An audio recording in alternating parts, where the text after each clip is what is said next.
Joe Biden and Donald Trump debated for the final time. And I'm not saying that this was the most sophisticated debate in history, but one thing everyone agreed upon is that compared to the last time, at least this was a more presidential debate than a WWE match.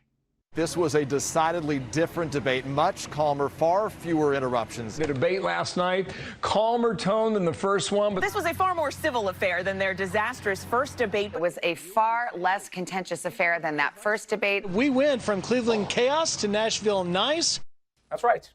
This debate actually felt like a debate.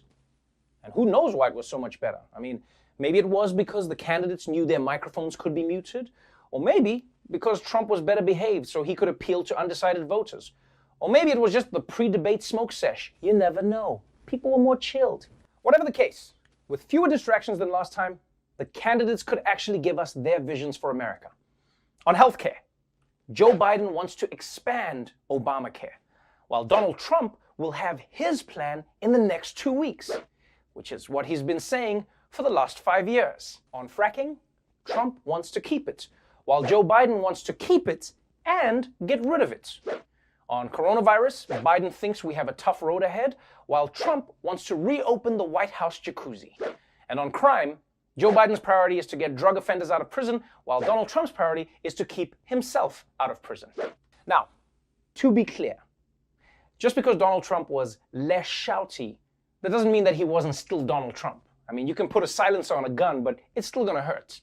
For instance, one of the most contentious topics last night was immigration. There was a big story this week that of those 5,500 migrant children who were separated from their families at the border, 545 still have not been returned because the government has lost track of their parents.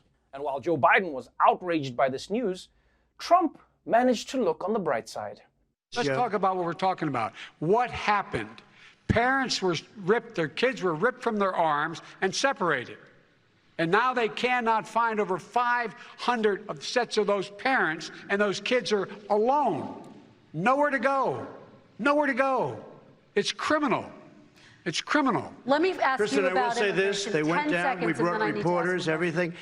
They are so well taken care of. They're in facilities that were so clean. Damn, are you kidding me?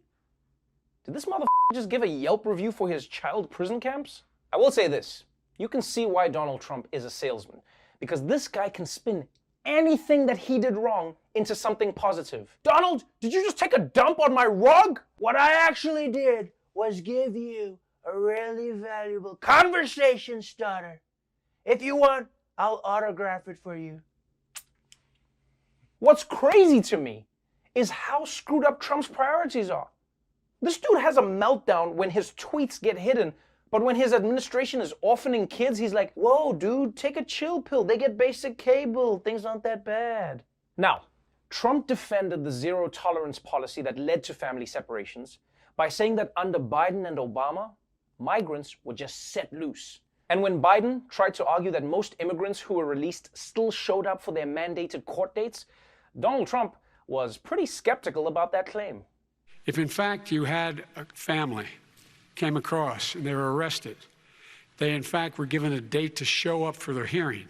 They were released. And guess what? They showed up for a hearing. When you say they come back, they don't come back, Joe. They never come back. Only the really, I hate to say this, but those with the lowest IQ, they might come back. Okay, President Trump, let's give Vice. And folks, if I know anything, it's people with low IQs. I see one every morning when I'm brushing my teeth. He does the same thing as me. I'm brushing. He's brushing. Why is he brushing at the same time? I tell him to stop. He says stop. How is he in my house?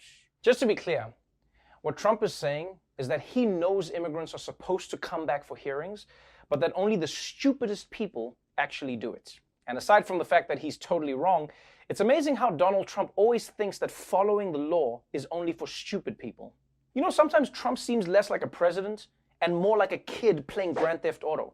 Because that's the one place where if you're following the rules, then you're definitely not doing it right. Dude, why are you stopping at the traffic light? You're supposed to mow over the pedestrians. That's the point of the game. Not to mention, this is setting such a bad example for immigrants. Like, if I was an immigrant, with an upcoming court date in America, now it'd be like, well, now I can't show up. The president will think I'm an idiot. But the final big topic at last night's debate was racial equality and the Black Lives Matter movement. And once again, Trump was certain this was his time to shine.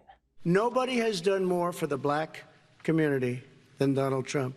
And if you look, with the exception of Abraham Lincoln, possible exception, but the exception of Abraham Lincoln, nobody has done what I've done. I think I have great relationships with all people.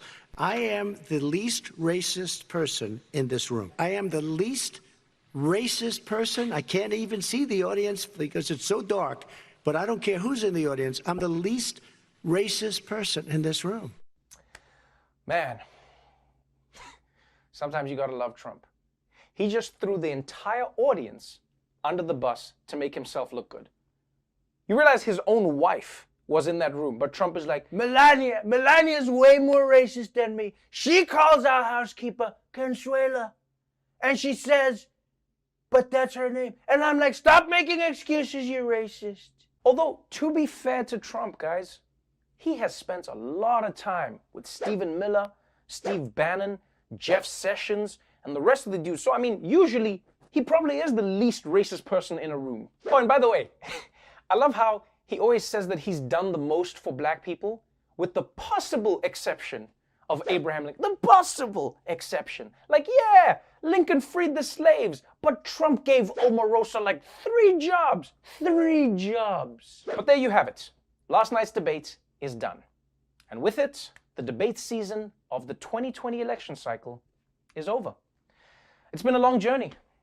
A long journey from that first debate with 4,000 Democratic candidates up until now. And you know what we thought? We thought, since we're saying goodbye, let's take one last look at all the fun we had.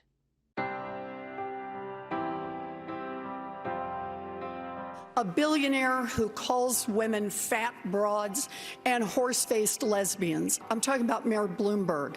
If we're going to force Americans to make these radical changes, they're not going to go along. You throw your hands up. But Mr. Vice President, there's a saying in my community, you're dipping into the Kool-Aid and you don't even know the flavor. If you agree with me, go to Joe 30330. This is the kind of trend America might be leading. We can have great presidents at any age. You know, there was a little girl in California, and she was bused to school every day.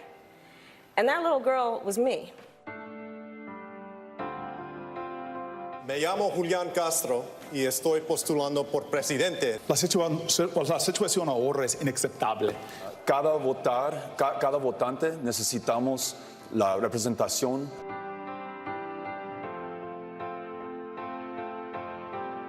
Sir, Chris, that was the worst part of Obama. Let me ask my question. Well, I'll ask Joe. The individual mandate was the most unpopular aspect of Obamacare. I got rid of it. I'd like and we will protect people with President, I'm the moderator of this debate.